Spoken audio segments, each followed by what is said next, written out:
Yo, what's going on, guys? Welcome to the video for SwordArtOnlineFatalBullet. My name is Ventus. I just want to start this video by saying thank you to all of my returning viewers who showed love and support to the last SAO FatalBullet video that I uploaded. I did not know you guys were still out there, and I really appreciate all the thoughts you guys add to the comments about the game. I really enjoyed reading them, so please keep those comments coming. Alright, so in this video, I just want to talk about what realistically needs to happen sometime in the very near future, and that's a Sword Art Online FatalBullet 2. Am I right? Because all these SAO games that we've had have not been as good as FatalBullet, and all we really want is another FatalBullet game. But if we got it, what should it be like? What would it include? What should it include? And what should it take away from FatalBullet 1? And what should it leave out? In the comments, tell me your list of 5 things to keep, 5 things to leave out, and 5 things to add. While you're doing that, I'm going to give you my list. Alright, so starting with the 5 things to keep. Now this first one, I know it's going to sound crazy to you, but whenever I play a game and I see that they've added this to the game, it makes me feel like they actually care about our characters. And it's crouching and crouch walking. I was playing the game earlier to get the gameplay footage that you're watching right now, and I was crouching to do some sniping, and then my characters were couch walking, and it occurred to me, I was like, yeah, man, I really thought this was going to be the norm in all games. Every time I do play a new game that doesn't let you crouch, you're just kind of walking around. I always feel like a block. But when you get to do different things with your character model that doesn't necessarily directly influence like how you play and how you fight, it's just some character like stuff, I really like that. And crouching and crouch walking, like in this game and in Zelda, it always means so much to me when I can do that. I hate that I can't do it in games like Elden Ring, you know? Alright, number 2, definitely the character customization. If they don't add character customization in whatever game they bring next for SAO, no one's going to play it, no one's going to buy it, and it's just going to be it's going to be a fail. And this game had the best character customization out of any game that I've ever played. Oh, well, not really, but any SAO game that I've ever played. But a lot of the character customization in some of these other games that I've been playing, they just don't let you do what you can do. And like, you can change the length of your arms. You know, you can make your arms short and stubby. You can make your character, like, I like making a small model character in every game that I play, and I was just really happy that I can do that in this game, and I want the next game to be just like that. I want to be able to change everything about my character. Number 3, co-op dungeons that are aside from the main story that you can do whenever and however many times you want and still get rewards. Don't gatekeep the rewards from us. If this dungeon offers this reward, let us go get it. But maybe it has, you know, like it was in FatalBullet, just have varying stats or whatever the case may be. It's sometimes you get a legendary, sometimes you get a rare, sometimes you get an epic. You know, just add that sort of thing in there, but make it a co-op dungeon that you can do with people, and you can do it as many times as you want. People can join in from whenever, whatever point you are in the dungeon, they can just join. You know, give it different levels, give it different difficulty levels, give it different, you know, everything. Just keep the co-op dungeons, because that is actually amazing. I love being able to hop on a game and be able to do something, you know, that's not like the main story. Number 4, extensive weapons list. The last like few SAO games we had, they are lacking weapons variety. I love in this game how they had so many different ARs, so many different submachine guns, so many different pistols, so many different launchers, so many different swords. They just had a variety of weapons, and I think that, you know, when you put all the things together, like in this bowl, this mixed bowl of fruit and vegetables or whatever, that was like one of the best tasting things. You know, you had all these different weapons that you could choose from, that you could go and farm and try to farm and get a good version of this weapon. I think that was perfect, and they need to keep adding that in games, specifically Sword Art Online games. Like, the name of the anime is Sword Art Online. You know, let us get more weapons. Number 5, the entire skill system.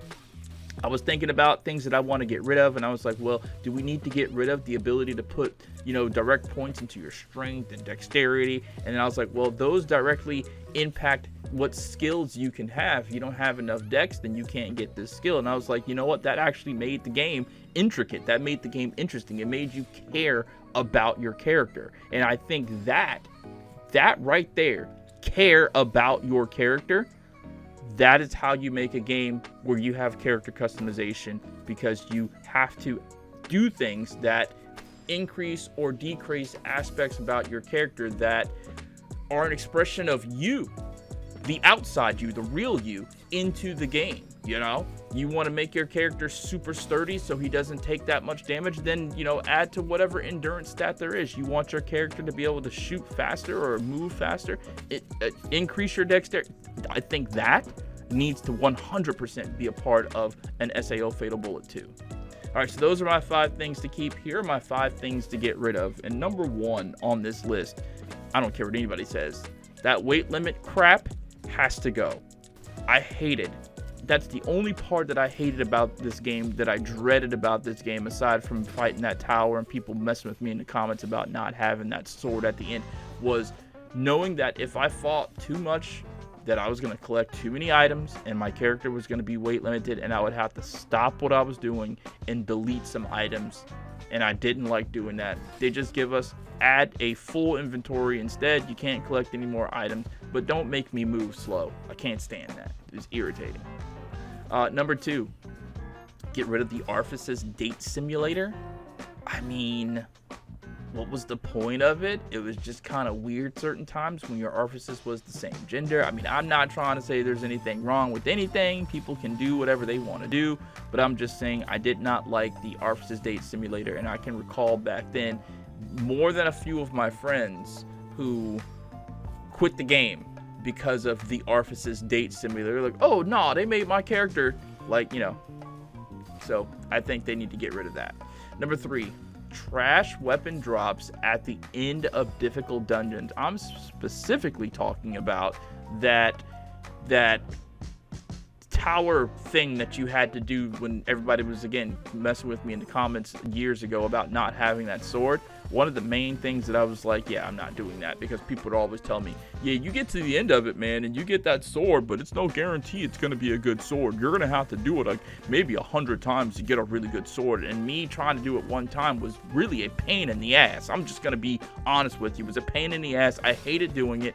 And if I get to the end of that and the weapon that I get is garbage, bro, I'm pissed. And I know some of you didn't care. That was the fun of the game. But for me, I'm here to get in, get out, and I don't want to keep doing the same thing 1,000 times just to get a trash weapon, you know? Number 4, bullet lines, or add an option to disable the bullet lines. I'm going to be completely honest with you. Whenever I'm playing the game, and even it happened today, even if I know that they can't kill me, it gives me anxiety to see all those little red glowing lines on my character. Now, I get it. They added it because it was in the anime, and there's nothing wrong with that. So that's why I said, instead of getting rid of it completely, add an option to disable the lines for people who, like me, get anxiety, because I would turn that off like instantly. All right, number 5, the 5th thing that I chose to get rid of was weapon upgrading. Just take out a few steps involved to upgrade stats on weapons, because having to do the whole process, and I know that some of you are going to say, well, you don't have to do that. Well, that wasn't my experience in the game. My experience was buying a crap ton of weapons just to upgrade the crit rate on another weapon. That was so long and so boring. Just quickly let us get to the end result of what we're trying to do, you know? Like, if I'm trying to get my weapons crit rate up to the max 75%, whatever it was, then just let me go buy a weapon, take whatever chip was on that weapon, that put it at 75% crit rate, and let me directly put it on my weapon, so I don't have to go through and raise percentages. You know what I mean? Like, take away the raising percentages part. That's just seemed pointless to me. All right, now moving on to the 5 things to add. This list is a little bit longer, a little bit more to talk about. Let's see. Number 1 is updated character model animations, moving hair, facial expression, idle animations, anime thought bubbles, and English lines for skills. I just think if they did that, it would be perfect, because I know they're going to have to upgrade the models. I don't want the models to upgrade too much. I like the way the character models look right now. They look really, really good to me. I would definitely just have these same models and put them on a PS5, because I think they tried to upgrade the models in Fractured Daydream, and it looks terrible. I mean, not terrible, but it doesn't look great to me. So keep the models the same way they are. Just upgrade them a little bit.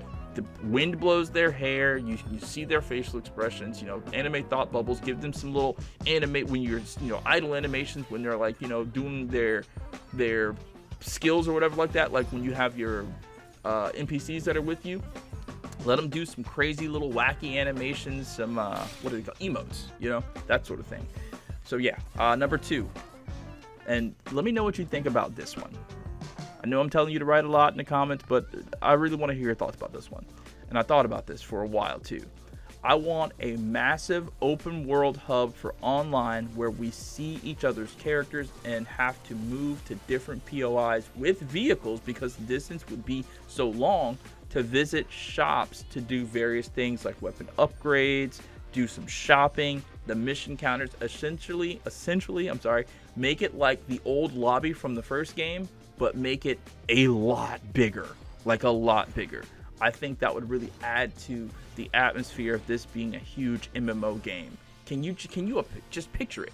You've got, I don't know, this lobby that has a max of 500, 600 players in this server or whatever the case may be, and everybody just has to move around to this spot to do whatever they want to do there. And that leads into my next point, proximity chat in every co-op setting.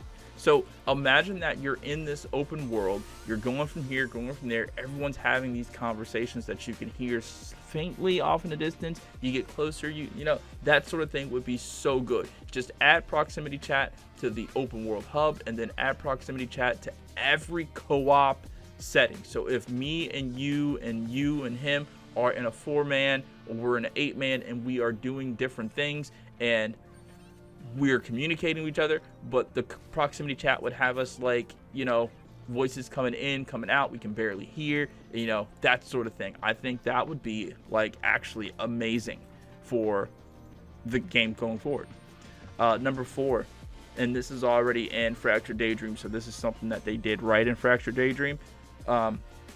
Large scale co-op mode boss fights. I would absolutely keep that, because I think that is literally the best thing about Fractured Daydream, to be able to be in a massive group fighting one boss.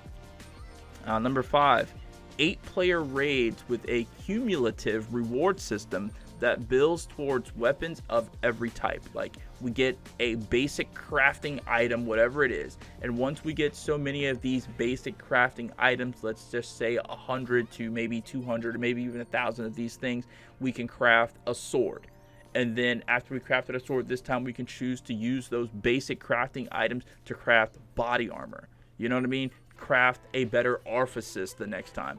Just something to keep us doing these 8-player raids and change the raid. This week it's this, next week it's this. You know what I mean? Just keep changing the raids, and we get the same basic rewards, but make it to where we have to keep doing it so the game stays alive for a while. And you know, before we can even do these raids, probably do something where we have to do the 4-mans, or we have to do the story mode to make our character a little bit stronger so we can survive during these 8-player raids. Just things that make the game last a little bit longer than 2 months, right? Because Fractured Daydream, it was alive for like 3 weeks, and then people just stopped playing it for real. Like, the hype just sort of died down. And I think that FatalBullet had a special way of keeping people playing. Whatever it was in FatalBullet that was keeping people playing, it needs to be added in this theme, and I think that this is one of those key ingredients.